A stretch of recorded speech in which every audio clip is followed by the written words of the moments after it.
நம்மளோட அச்சீவ்மெண்ட் ஒண்ணு வச்சுக்கணும். நம்ம கருணையா இருக்கிறது தான் என் அச்சீவ்மெண்ட், அதான் என் கோல்.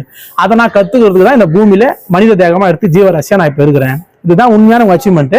இந்த அச்சீவ்மெண்ட்டை நீங்க ஃபாலோ பண்ண போனீங்கன்னா உங்களுக்குள்ள இருக்கிற அந்த வேற்றுமை நீங்கிடும். வேற்றுமை நீங்க ஏன்னா நீ யாரை பார்த்தும் ஜெயிஷன் பண்ண மாட்டேன். அவர் ஏன் இப்படி இருக்கிறாரு, நான் ஏன் இப்படி இல்லை, அவர் அழகா நான் அழகா இல்லை, அவர்கிட்ட செல்வங்க என்ற செல், இந்த எண்ணெல்லாம் விட்டு வராது. ஏன் வராதுன்னு கேட்டீங்கன்னா நீ அந்த கேமை விட்டு வெளியே போறதுக்கான ஒரு பயணத்துல போற. விளையாடுறதுக்கு தான் ஆசை வரும். விளையாட்டை விளையாடணும்னு நினைக்கிறாங்க இல்லையா, அவங்களுக்கு தான் அந்த ஆசை வரும். நீ விளையாடக்கூடாது, விளையாட்டை முடிக்கணும்னு வரவங்களுக்கு அந்த ஆசை வராது. ஏன்னா விளையாட்டுன்னு தெரிஞ்சிச்சு, இதுல அழகா இருக்கிறது என்ன, அழகு இல்லாம இருக்குது, செல்வம் இருக்குது என்ன, செல்வம் இல்லாம இருக்குது என்ன, நிச்சயமா இதுல அவர் பெஸ்டா இருக்கிற நான் பெஸ்ட் இல்லை, இதுக்கெல்லாம் என்ன காரணம் இருக்கு, ஒண்ணும் இல்லை. அப்ப அப்படி இருக்கும் போது உங்களுக்கு அந்த சிந்தனை ஆட்டோமேட்டிக்கா நீ ஃப்ரீ ஆயிடும். அப்பதான் ஃப்ரீயா உங்களுக்கு அப்பதான் கிடைக்கும். யாரை பார்த்து எந்த பெருசா நீ பெரிய சிந்தனை பண்ண மாட்டேன். அவங்களுக்குள்ள வேற்றுமை நீ பார்க்க எல்லாமா உன் பயணத்தை நோக்கி அந்த பயணம் என்ன பண்ண, அந்த பயணத்தோட மூலமே பாருங்களேன், எதையுமே வேற்றுமை பார்க்க வைக்காது, எல்லாத்தையும் ஒன்னா பார்க்க வைக்கும். இதுதான் உன்னோட வாழ்க்கையோட உனக்கு எதுக்கு நான் இந்த வாழ்க்கையில நான் வந்திருக்கிறேன், என்னோட அச்சீவ்மெண்ட் என்ன, இதுதான் உங்க அச்சீவ்மெண்ட்.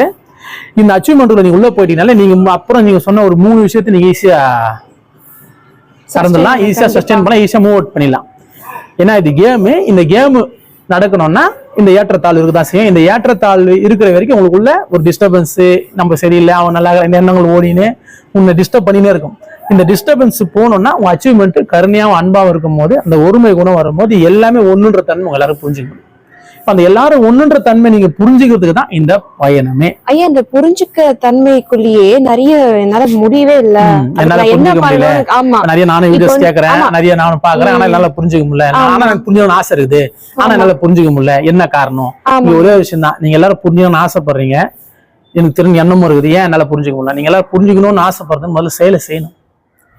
ஒருத்தர் சொன்னா அதை முதல்ல கேட்கணும், கேட்டு அந்த செயலை செய்யணும்ன்ற முதல்ல முன்மொழியணும். எதா இருந்தாலும் எடுத்த உடனே அதை நான் சொல்றது எனக்கு புரியணும், தெரிஞ்சு நினைக்கிறீங்க பாத்தீங்களா, இதுதான் உங்களை அந்த செயலை செய்ய உடனே தடை பண்ணுது. நீங்க அப்படிலாம் போக கூடாது. நீங்க உங்களுக்கு புரிஞ்சு உங்களுக்கு அது தெரியணும்னு உன்ட்ட என்ன இருந்துச்சுன்னா நீங்களே பண்ணலாம். யாரா இருந்தாலும் ஒன்னு அச்சீவ் பண்றாங்க முதல்ல செயலை செஞ்சிருவாங்க. உண்மைதானே? அச்சீவ் பண்ண செயலை செஞ்சு செயல உள்ள வந்து அதுக்கப்புறம் முடியுமா முடியாதா தெரியலையா முடியல அப்புறம் சொல்லுவாங்க. ஆனா அதுக்குள்ளே போகாதவங்க முன்னாடி செயலே செய்யாம முன்னாடியே எனக்கு எல்லாம் முடியல, எனக்கு புரிஞ்சு ஆசை இருக்குது, தெரிஞ்சுக்க முடியல, என்னால பண்ண முடியல, வெறும் வாய் வார்த்தையாவும் காதால கேட்கறத வச்சு மட்டும் இதை பண்ண முடியாது.